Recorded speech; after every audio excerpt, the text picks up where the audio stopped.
سے گزارش کرتے ہیں کہ اس چینل کو آپ ضرور سبسکرائب کریں اور اپنے فرینڈز کے ساتھ ان ویڈیوز کو ضرور شیئر کریں تاکہ اہل بیت کا پیغام یہ امام پر گریہ کرنا ہو سکتا ہے کہ ہمیں اس دنیا میں سمجھ نہ آئے، لیکن خود احادیث ہے کہ جس دن سب آنکھیں پریشان ہوں گی اس دن وہ آنکھ خوشحال ہوگی جو سید الشہداء پر گریہ کرتی تھی۔ تو بہت ساری چیزیں انسان کو دنیا میں نہ اس کو ناپ سکتا ہے، نہ تول سکتا ہے، نہ میجرمنٹ کر سکتا ہے۔ دنیا میں بہت ساری چیزوں کے لیے دنیا کے پیمانے کام نہیں آتے۔ بہت ساری چیزیں جو ہیں وہ اس عالم کے لیے ہیں، وہ دوسرا عالم ہے کہ جہاں جب انسان جائے گا تو اسے پتہ چلے گا کہ حسین کتنا بڑا بادشاہ ہے۔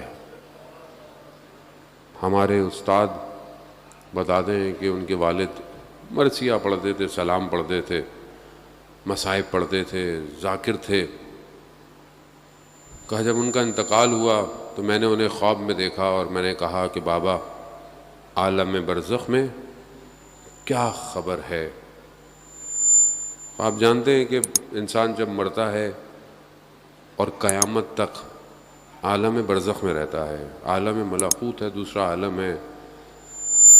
جتنے بھی لوگ مر چکے ہیں ابھی تک، حضرت آدم کے لے کے ابھی تک، وہ سب اسی عالم کے اندر ہیں۔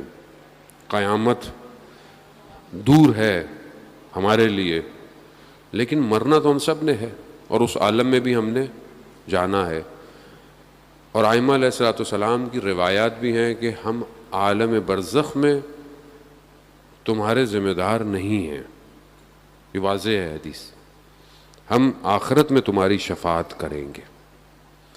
لیکن انسان کا عمل عالم برزخ میں اس کو بچاتا ہے۔ اب عمل کیا ہے؟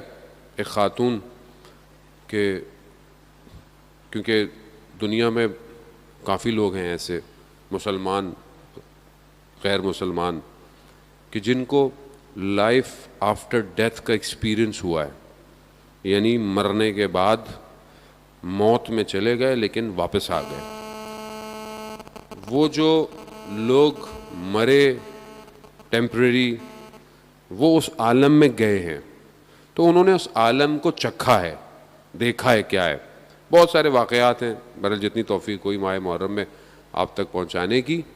تو خاتون کہتی ہیں کہ بہرحال میں مر گئی، کوما میں چلے گئی لیکن مر گئی۔ میں نے دیکھا میں ایک عالم میں ہوں اور عجیب ایک ٹنل سا ہے اور ایک عجیب آواز مجھے آ رہی ہے اور میں بھاگ رہی ہوں، میرے پیچھے بھیڑیے بھاگ رہے ہیں۔ عالم آسان نہیں ہے جانے، وہ تو عالم برزخ بہت خطرناک ہے، بہت سخت ہے، فرار نہیں ہے وہاں۔ یہاں آپ مریض ہو جائیں، کچھ ہو جائیں، کچھ نہ کچھ کر ہی لیتا ہے، وہاں فرار نہیں ہے بالکل۔ اگر آپ اس کو ٹیسٹ کرنا چاہتے ہیں نا اپنی زندگی میں، خواب میں کبھی آپ مشکل میں پھنسے ہوئے ہوں، اوپر سے گر رہے ہوں، اگر آپ کی آنکھ نہیں کھلے گی تو آپ مر جائیں گے، یا آپ کی آنکھ کھلتی ہے آپ باہر آ جاتے ہیں اس عالم سے، ورنہ اس عالم میں وہ عالم وہی ہے۔ خاتون کہتی ہیں میرے پیچھے بھیڑیے لگے ہوئے اور میں نے دیکھا کہ آگے راستہ بند ہو گیا ہے، دیوار ہے۔ جیسی میں اس دیوار تک پہنچی میں نے کہا کہ اب میرا خاتمہ ہے، ایک دم میرے وجود سے یا حسین نکلا۔ کیسے نکلا؟ کیونکہ زندگی میں عادت تھی یا حسین کہنے کی، جب زبان پہ جاری ہوگا تو ہی وہاں آئے گا، یہاں عادت ہی نہیں ہے یا حسین کہنے کی، کیسے آئے گا؟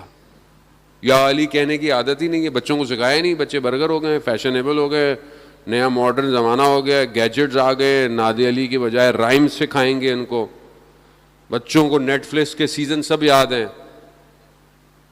مارول کے کریکٹر یاد ہیں، آیت الکرسی یاد نہیں ہے بچوں کو، آپ بتائیں۔ آیت الکرسی پوچھ لو، کہیں جا کے دعائے امام زمانہ پوچھ لو تو آپ سمجھتے بہت مذہبی بات نہیں ہے، یہ بقا ہے، یہ اس عالم کی نہیں، یہ اس عالم کے لیے بھی بقا ہے۔ تو خاتون کہتی ہیں کیونکہ مجھے اس دنیا میں عادت تھی یا حسین کہنے کی، جیسے ہی میرے وجود سے یا حسین نکلا میں نے دیکھا کہ ایک ہاتھ آیا ہے اور اس نے مجھے اس عالم سے کھینچ لیا۔ خواجہ نے یہ ہم امام کو انشاءاللہ کہ خدا ہمیں توفیق دے کہ ہم ان چند دنوں میں امام کو سمجھیں. امام کسے کہتے ہیں؟ وہ عالم ہی ایسا ہے, اس عالم میں مشکلات بھی اپنی ہے, وہاں پہ ٹائم الگ ہے, ٹائم بھی نہیں ہے, اسپیس بھی نہیں ہے, بدن بھی نہیں ہے, وہ کچھ اور ہی عالم ہے. اور جب کوئی امام کی حکومت میں آ جاتا ہے, امام کی حکومت ہماری حکومتوں کی طرح نہیں ہے, بارڈر لگے ہوئے ہوں, لائنیں کھینچی ہوئی ہوں,